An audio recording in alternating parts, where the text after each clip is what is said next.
Hi அஸ்ஸலாமு அலைக்கும். இன்றைக்கி நம்ம என்ன பார்க்க போகிறோன்னா தேங்காய் சோறு எப்படி செய்கிறதுன்னு தான் பார்க்க போகிறோம். ஃபஸ்ட்டு வந்து ஒரு அடிக்கனமான பாத்திரம், நான் வந்து பெரிய பாத்திரம் தான் வச்சுருக்கேன். ஏன்னா நான் வந்து இப்போ 2.5 கிலோ அரிசிக்கு வந்துட்டு நான் செய்ய போகிறேன். அதனால் பெரிய பாத்திரமாக நான் வச்சுருக்கேன். நீங்கள் எவ்வளோ செய்யணுமோ அதுக்கேற்ற மாதிரி செஞ்சுக்கோங்க. ஃபஸ்ட்டு நான் 2.5 கிலோ அரிசிக்கு ஏற்ற மாதிரி ஒரு பாத்திரத்தை பெரிய சட்டியாக பார்த்து காய வச்சுருக்கேன். அதில் வந்து தேங்காய் எண்ணெய் வந்து 100 கிராம் தேங்காய் எண்ணெய் ஊற்றிருக்கேன். 100 கிராம் ரீஃபைண்ட் ஆயில் ஊற்றிருக்கோம். அதுக்கப்புறம் வந்துட்டு எண்ணெய் நல்லா காஞ்சதுக்கப்புறம் பட்டை, கிராம்பு, ஏலக்காய் அது ஒரு 4 அந்த மாதிரி போட்டிருக்கோம் வாசனைக்காக. இலை கொஞ்சம் போட்டிருக்கோம். போட்டுட்டு நல்லா அதை வதக்கி விட்டுக்கோங்க. அப்புறம் வந்து 3 பெரிய வெங்காயம் வந்து நல்லா மெலிசாக கட் பண்ணி நீல வாக்கில் கட் பண்ணி போட்டுக்கோங்க. அதையும் நல்லா வதக்கி விட்டுக்கோங்க. இங்கே அந்த சைடு வந்துட்டு ஒரு தேங்காய் வந்துட்டு ஃபுல்லாக உடச்சி ஒரு தேங்காய் பால் ஃபுல்லாக எடுத்து வச்சுக்கோங்க. அதிலே உப்பு தேவையான அளவு, நான் இப்போ வந்து 2.5 கிலோ அரிசி போடுறேன் அப்படின்னா அதுக்கேற்ற மாதிரி நான் உப்பு போட்டு கலந்து வச்சுட்டேன் தேங்காய் பாலில். நீங்களும் அதே மாதிரியே கலந்து வச்சுக்கோங்க. வெங்காயம் நல்லா வதங்கட்டும். நல்லா வதங்கினதுக்கப்புறம் இந்த மாதிரி நான் வந்து தேங்காய் எண்ணெய் வந்துட்டு செக்கில் ஆட்டின எண்ணெய் யூஸ் பண்ணதுனால இந்த மாதிரி நுரையாக வருது. அடுத்து வந்து தக்காளி வந்து ஒரு 4 தக்காளி போட்டுக்கிறேன். 4 தக்காளி போட்டுக்கோங்க. 4 பச்சை மிளகாய் போட்டுக்கோங்க. அதையும் நல்லா வதக்கி விட்டுக்கோங்க. அதோட இது கூட நீங்கள் முந்திரி கூட சேர்த்துக்கலாம், முந்திரியும் சேர்த்துக்கலாம். அப்புறம் வந்து ரம்ப இலைன்னு சொல்லிட்டு சொல்லுவாங்க. நெய் சோறுக்கு தேங்காய் சோறுக்கெலாம் இதான் தாளிப்பாங்க. அதே மாதிரி அந்த ரம்ப இலை போட்டால் நல்லா சோறு வந்து நல்லா வாசமாக இருக்கும்னு சொல்லுவாங்க.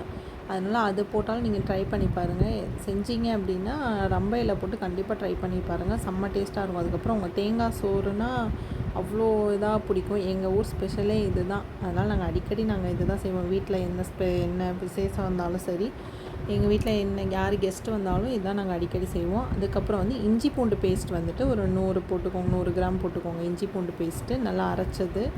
அதையும் நல்லா வதக்கி விட்டுக்கோங்க. அடி பிடிச்சிடாமல், ஏன்னா இஞ்சி பூண்டு பேஸ்ட் போட்டதுக்கப்புறம் அடி பிடிக்க ஆரம்பிக்கும். அதனால் நல்லா வதக்கி விட்டுக்கோங்க.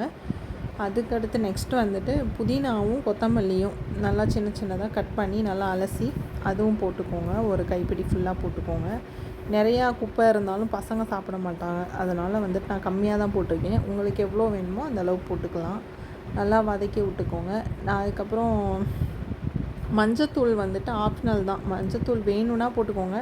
என் பசங்களை பொறுத்தவரை இந்த சோறை பொறுத்தவரை எல்லோ மொம்மோ அப்படின்னு தான் சொல்லுவாங்க.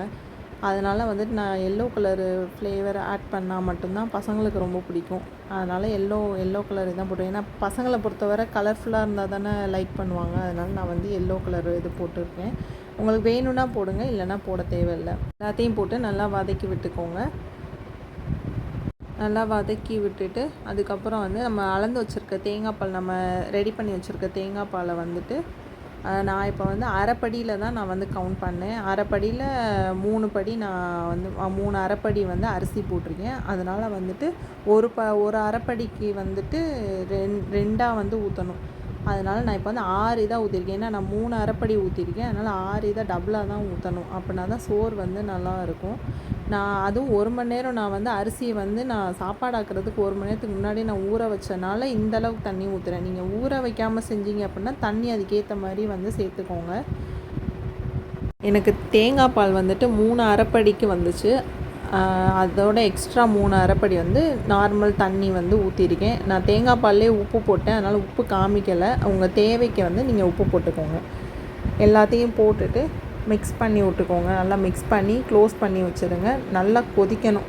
நல்லா கொதி வந்ததுக்கப்புறம் தான் நம்ம வந்து அரிசியை வந்து நல்லா களைஞ்சி க்ளீன் பண்ணி வச்சுக்கணும். அதுக்கப்புறம் தான் நம்ம வந்து அரிசியை போட ஆரம்பிக்கணும். சேனலை மறக்காமல் சப்ஸ்கிரைப் பண்ணுங்கள், ஷேர் பண்ணுங்கள், லைக் பண்ணுங்கள். ஸ்கிப் பண்ணாதீங்க. மெயினாக ஸ்கிப் பண்ணிங்க அப்படின்னா வீடியோ வந்து உங்களுக்கு வந்து புரியாது. நான் அதுக்கப்புறம் தயிர் கொஞ்சம் ஊற்றிருக்கேன். தயிர் கொஞ்சம் ஊற்றினா நல்லாயிருக்கும் சோறு அப்படின்னு சொல்லிட்டு சொன்னாங்க. அதனால் தயிர் கொஞ்சம் ஊற்றிருக்கேன். அதுக்கப்புறம் அரிசியை வந்து நல்லா 2 தடவை நல்லா கழுவி இது பண்ணிவிட்டு அப்புறமா நீங்கள் வந்து தண்ணி இல்லாமல் போடுங்க அரிசியை. ஏன்னா நம்ம அளவு தண்ணி தான் கரெக்டாக வைக்கிறோம். அதனால் வந்துட்டு கொஞ்சம் எக்ஸ்ட்ரா ஆகிட்டா கூட குழஞ்சிரும்.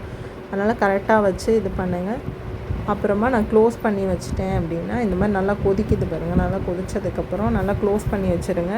க்ளோஸ் பண்ணி தம்மில் போட்டுட்டிங்க. தண்ணி கொஞ்சம் வத்துற வரைக்கும் க்ளோஸ் பண்ணி ஃபுல்லாக வச்சுருங்க. தண்ணி வற்றினதுக்கப்புறம் சிம்மில் வச்சிட்டிங்க அப்படின்னா கரெக்டாக இருக்கும். அதை கொஞ்சம் நேரம் தம்லேயே போட்டிங்க அப்படின்னா நல்லா பொழு பொழுன்னு ஆயிரும் சோறு.